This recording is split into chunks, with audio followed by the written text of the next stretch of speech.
Assalamu alaikum. Bismillahirrahmanirrahim. I welcome you to the 13th lecture for the series of lectures on advanced computer architecture.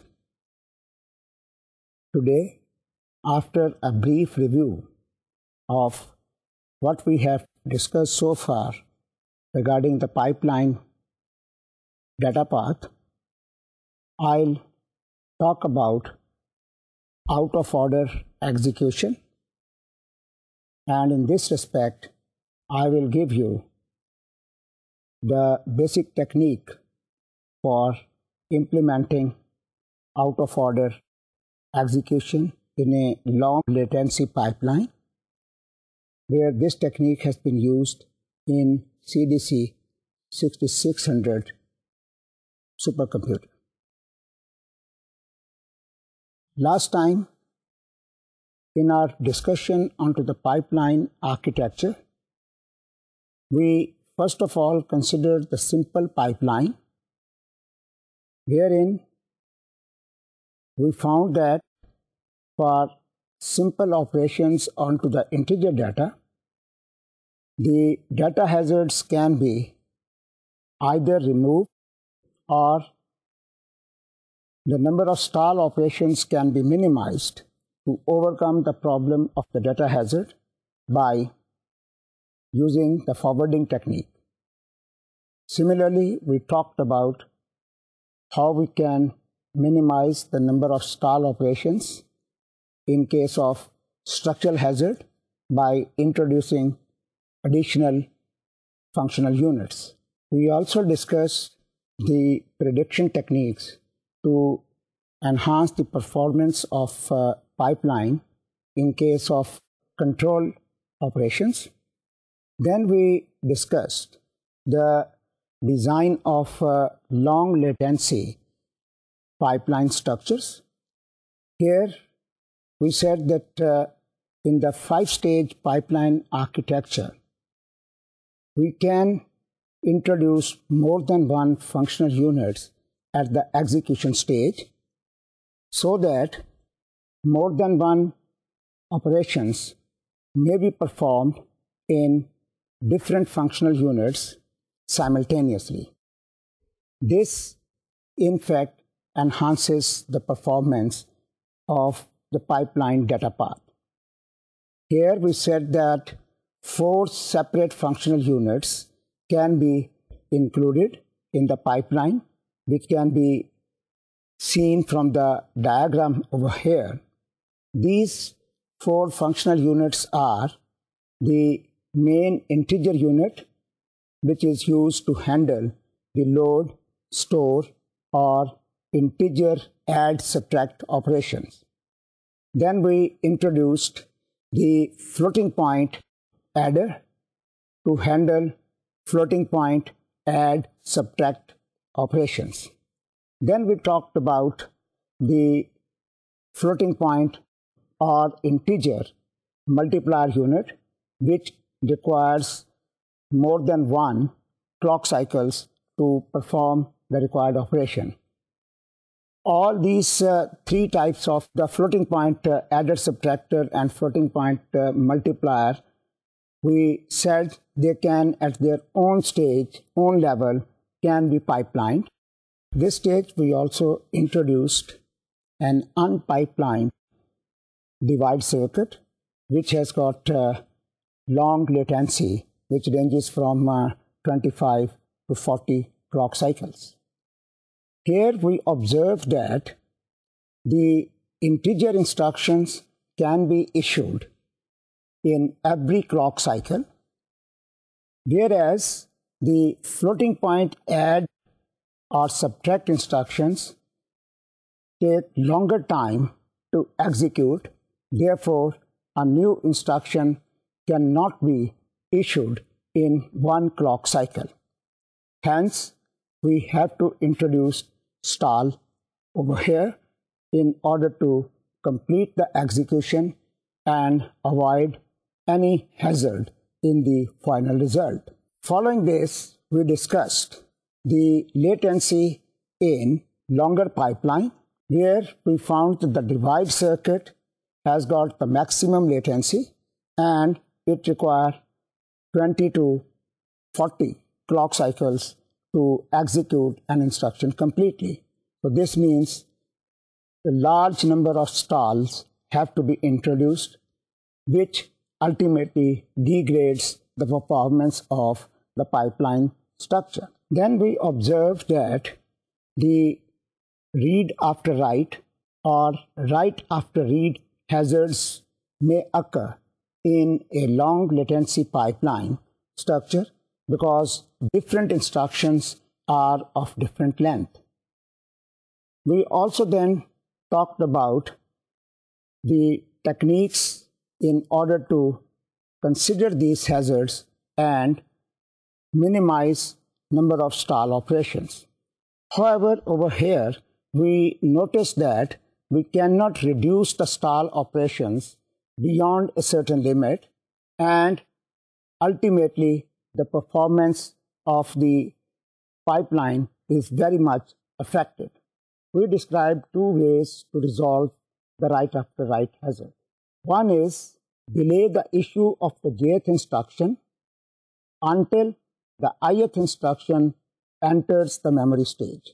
The second is stamp out the ith instruction by detecting the hazard and changing the control for write back operation so that the ith instruction does not write. So this is what we talked about last time.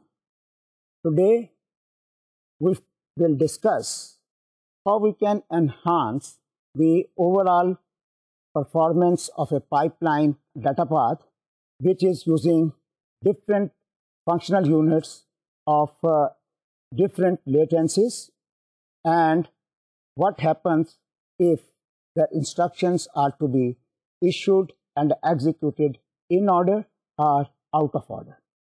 So for this purpose, let us first of all talk about what do we mean by in order execution and what do we mean by out of order execution. Here is an example of in order execution of a program, as we usually perform this in a 5-stage MIPS pipeline structure. In this example, you can see that there is a data dependence between the add instruction and the divide instruction. So it requires a number of stalls because we know that the divide instruction has got longer latency, which may be more than 20.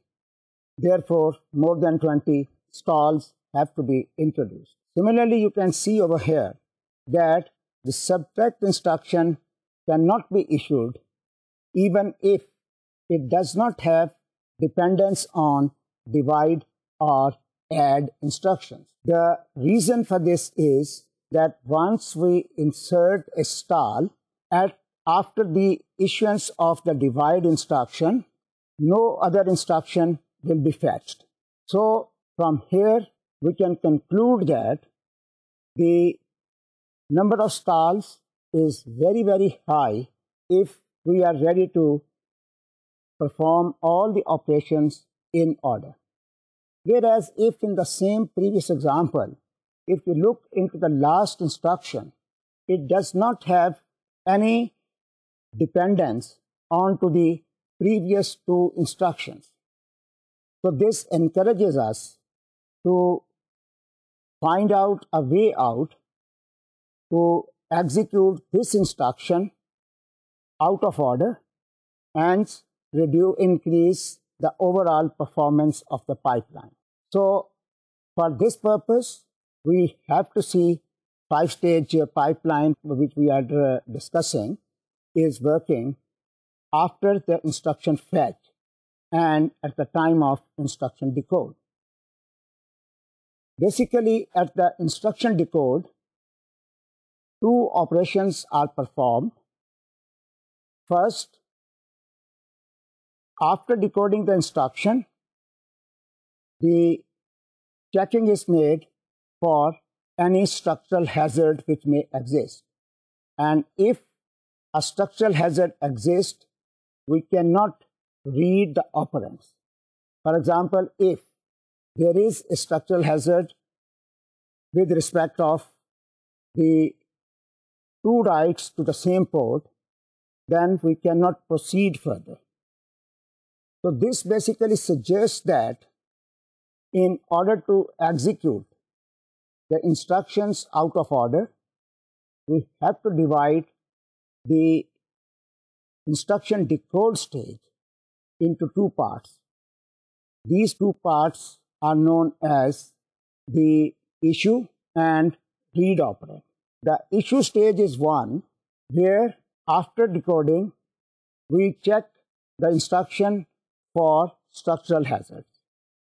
And in the second stage, that is the read operand, we look into the existence of the data hazard, which means that we find out if there is any data dependence, then we cannot perform the read operand operation.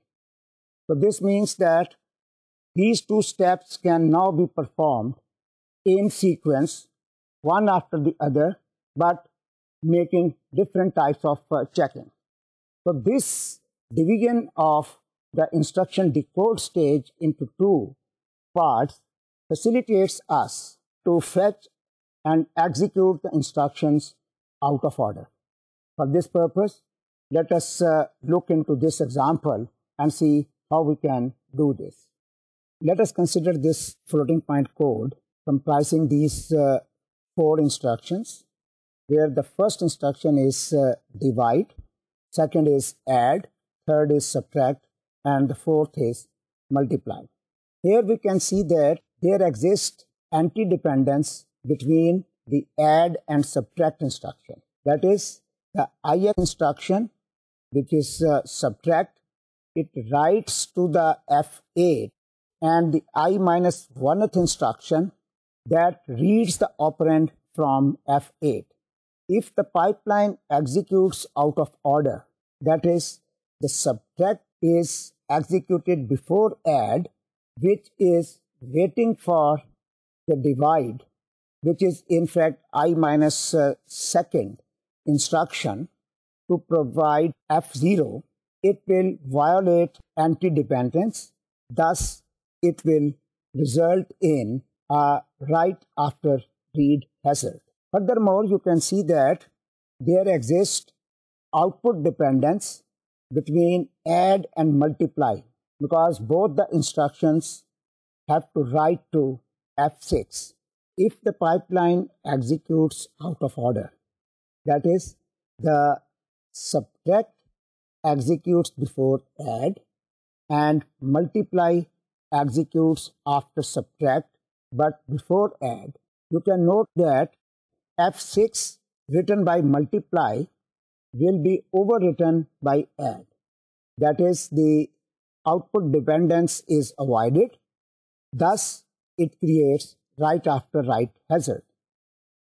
You can note here that add writes after multiply due to longer latency of the divide as compared to the latency of the multiply instruction. Here we have observed that a simple pipe fetches an instruction, decodes it, checks for data dependency. If there does not exist any data dependency, then it issues the instruction for execution purposes. However, if there exists some data dependency, it has to stall and wait till the data dependency is over. This degrades the performance, which can be improved if the instructions are executed out of order under the control of a compiler or by introducing some additional hardware to control the sequence and monitor the overall working of the pipeline. For this purpose, we usually use two different methods known as the static scheduling and the dynamic scheduling.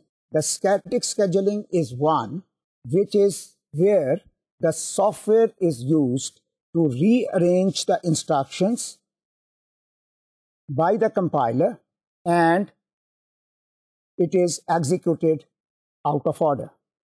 Whereas the dynamic scheduling is a technique where some additional hardware is used, which is used to rearrange the execution of the instructions and enhance the overall performance of the circuit.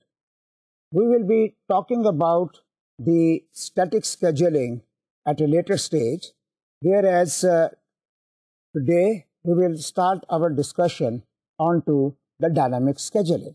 However, for the dynamic scheduling, we have already observed that the instruction decode stage has to be divided into two parts known as the issue part and the read operand part.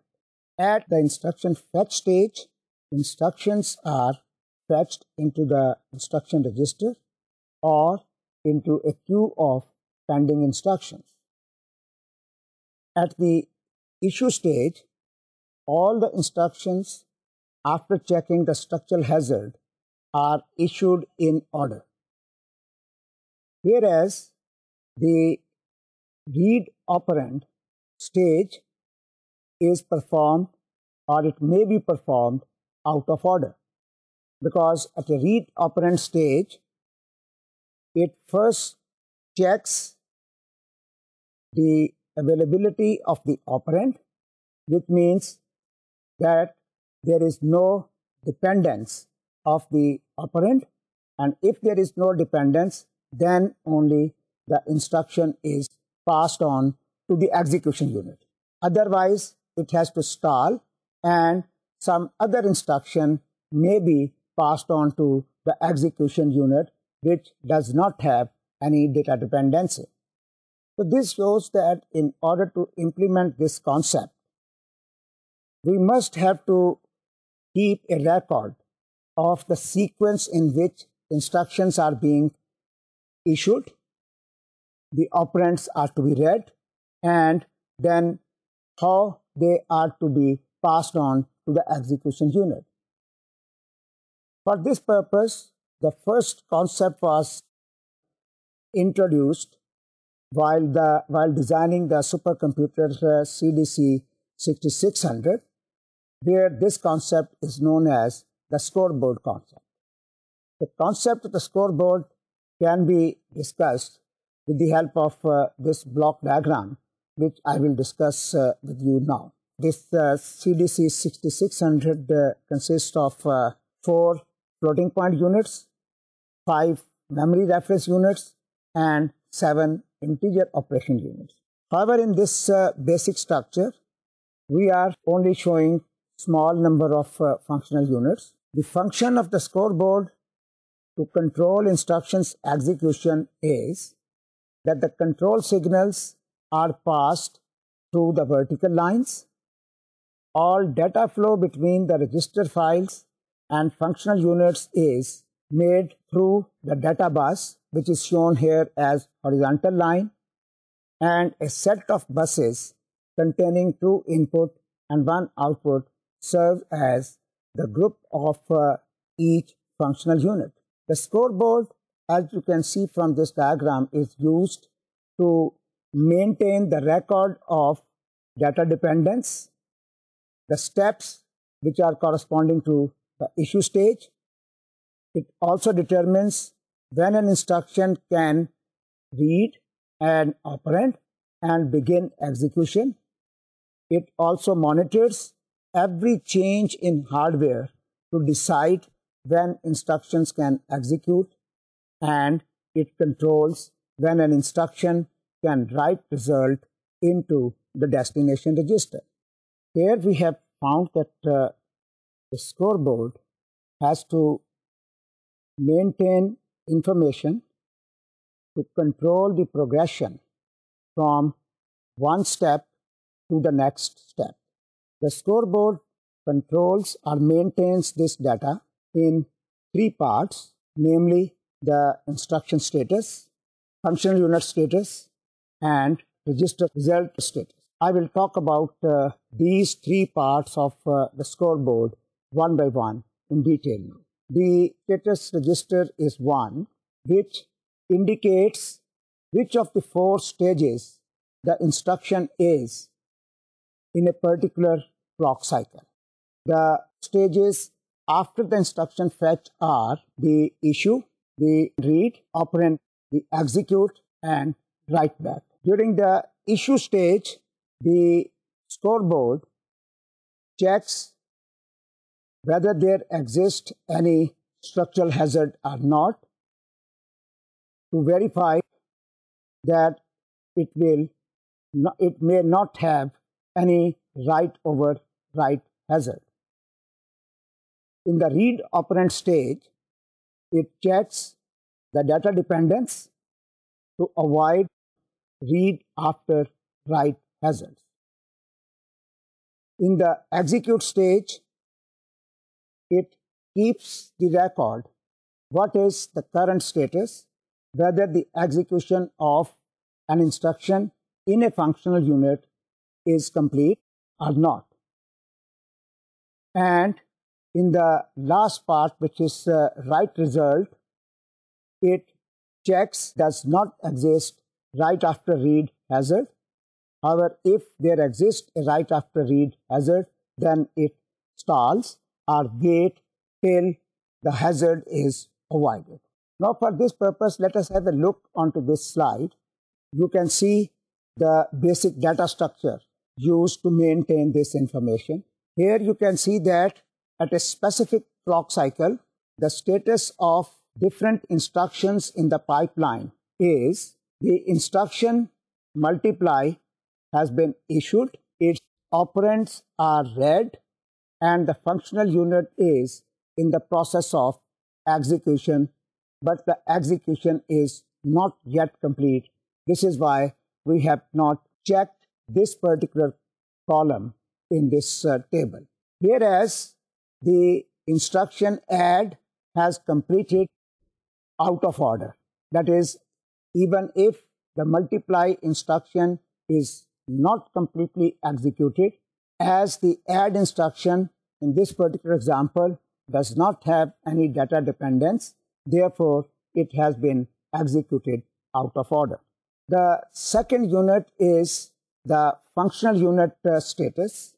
Each functional unit has got 9 different fields which identify the status of the functional unit at a particular clock cycle. You can see these 9 fields of the functional unit status table are the busy, which is a single bit field which indicates if the functional unit is busy or not.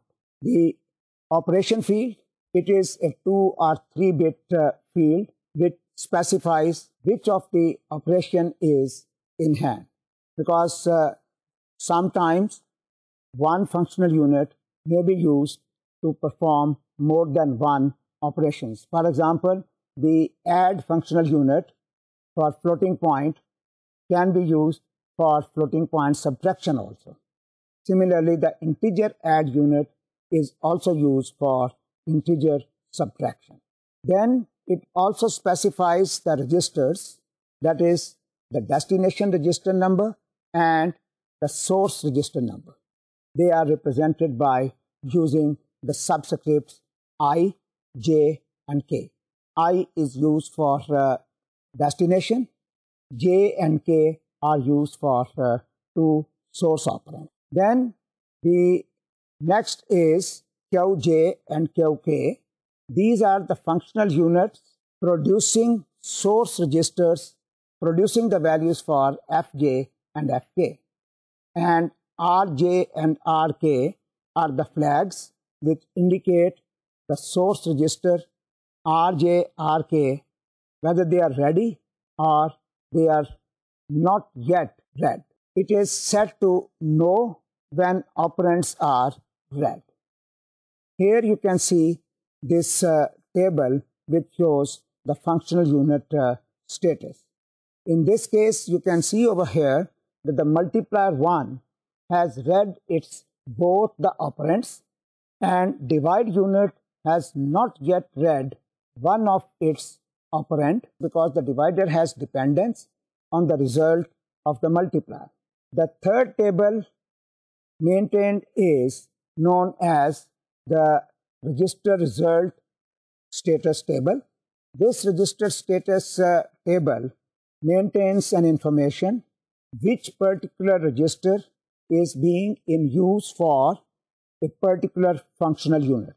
Here you can see from this table shown here that the functional unit multiply, add and divide are using the registers F0, F2 and F8, whereas the position of the other functional units is left vacant, which means they are not in use. So with this much introduction about what are different tables which are being maintained for scoreboard, we will consider now an example execution of a program and see how these tables are being filled when we execute a program facilitating out of order execution of the instruction. For this purpose, now let us have a look onto this example program which we are going to consider. Let us consider this example of scoreboard where we are considering a sample program consisting of 6 instructions. These 6 floating point instructions are of different latency. Here, the latency of add instruction is 2 clocks. The latency of multiply instruction is 10 clocks. And the latency of divide instruction is 40 clocks. The order of the instructions is there are first 2 instructions are the load instructions, which is followed by a multiply, then subtract, then divide, and then add instruction. If you carefully look into the instructions, the second instruction has got some dependence onto the first instruction.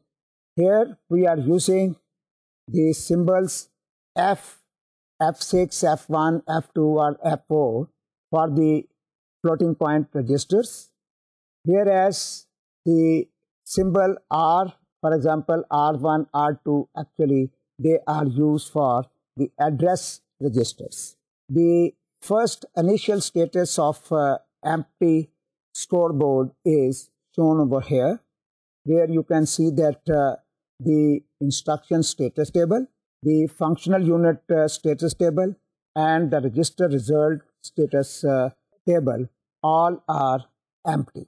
So now let us see what is happening in the case of in the first clock cycle. Here you can see that in the first clock cycle, when the first instruction has been fetched and it has been decoded and issued. So we are basically considering these clock cycles at the issue time. The clock cycles corresponding to the instruction fetch, they are ignored in this discussion. So the information which is placed in the instruction status register is that in number 1 showing over here is the first clock cycle when the first instruction has been issued. Its operands has not yet been read in this clock cycle. The functional unit status at this time is made busy because it is to be made available for integer load operation. The operation in hand is the load operation. This load operation involves one destination register, which is Fi, and it is register F6. Whereas the source registers, that is Fj and Fk, they involve the address register R2. Therefore, Fk is written as R2, and Rk, which is the status where from this value is to be obtained, whether it is to be obtained over here or not, it is written over here is yes. And in this particular case, in the first clock cycle, as the destination register is F6, therefore the register result status corresponding to register F6, the integer word is written, which means that the load instruction is going to be executed and the result will be placed in this register F6. In the second clock cycle, the operands for the first load instruction are read. That is, the value of register R2 is read to find out the address where from the data is to be read and it is to be loaded into the register F6. But second instruction is not issued because the second instruction has data dependence onto the first instruction. Then in the third clock cycle, the first instruction completes its execution, but the second instruction is not yet issued and the third instruction, multiply, is also not issued. These two instructions are not issued because they have the data dependence.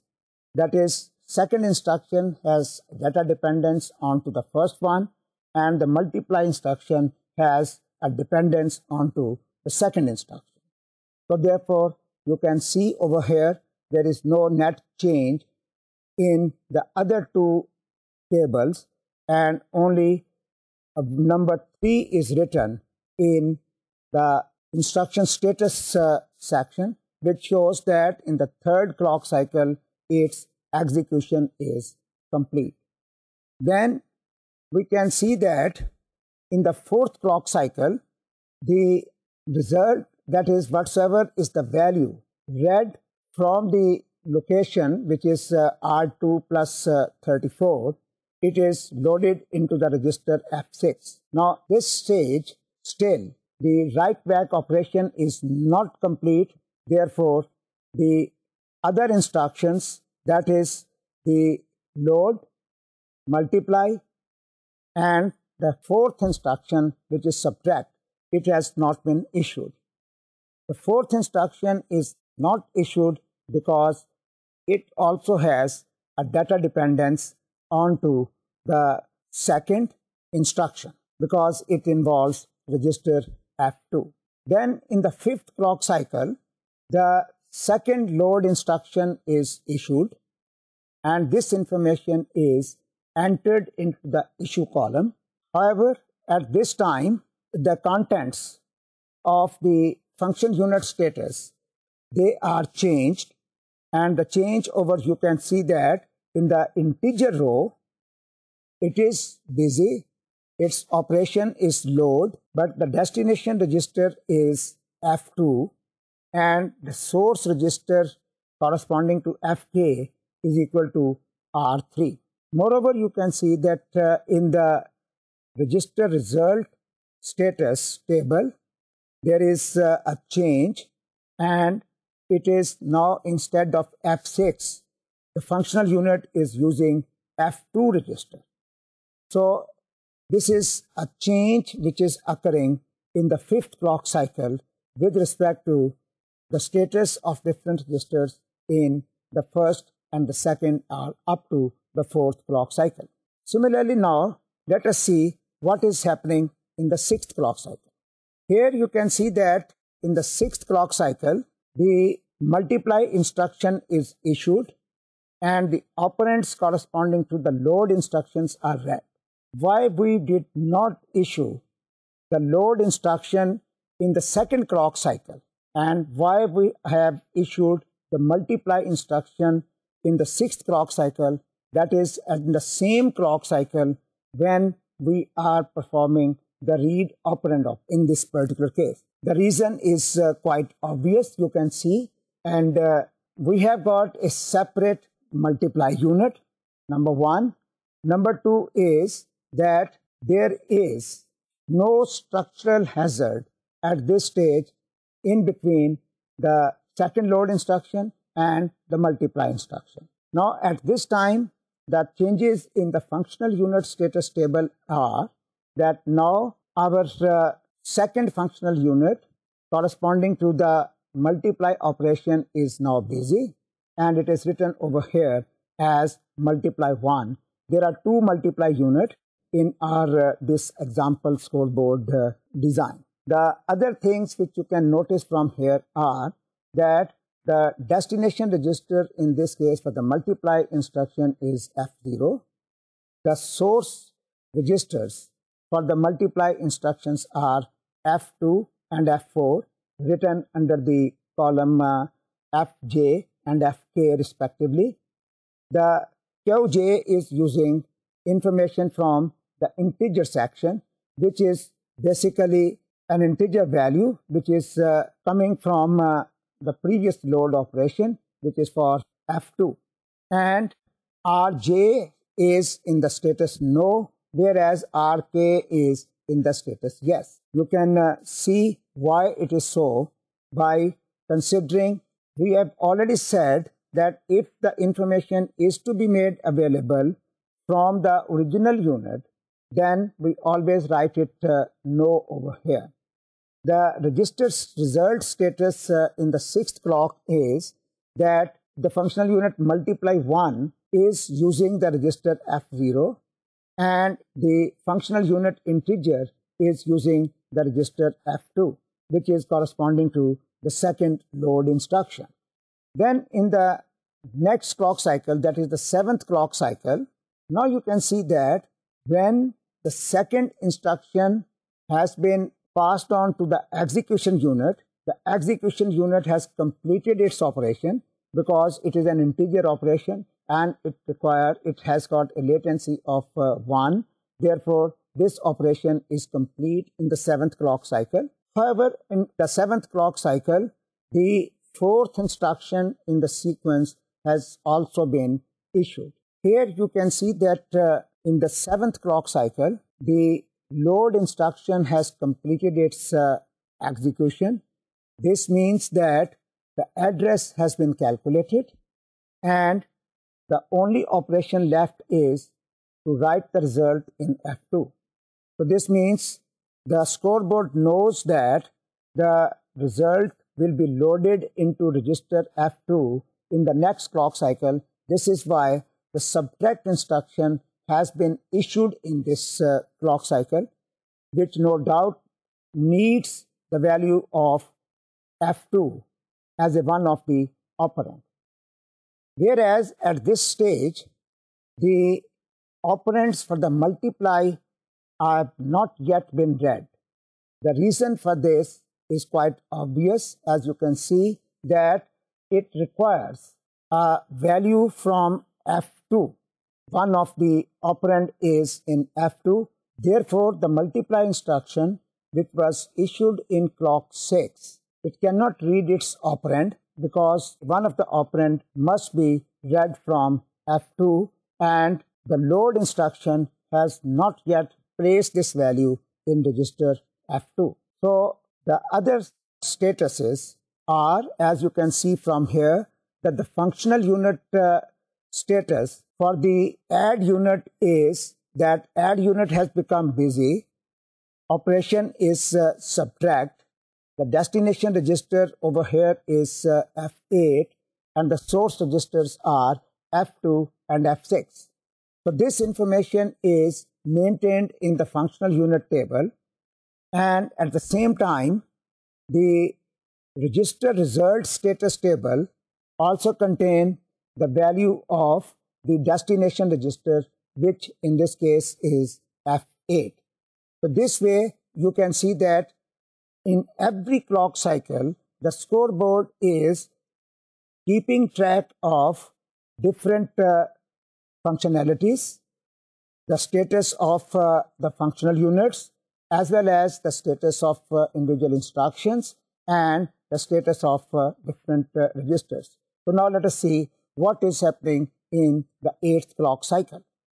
In the first half of the 8th clock cycle, the divide instruction is issued, whereas there is no change in the status of instruction status table corresponding to the load instruction. Again, I can say you can think about the reasons. However, the reason is that we mentioned earlier that the read operation always is performed in the first half cycle and the write operation is performed in the second half cycle. This means that the second load instruction has not yet written the value into the register F2 when the fetch operation and the register issue operation is complete, corresponding to the divide operation.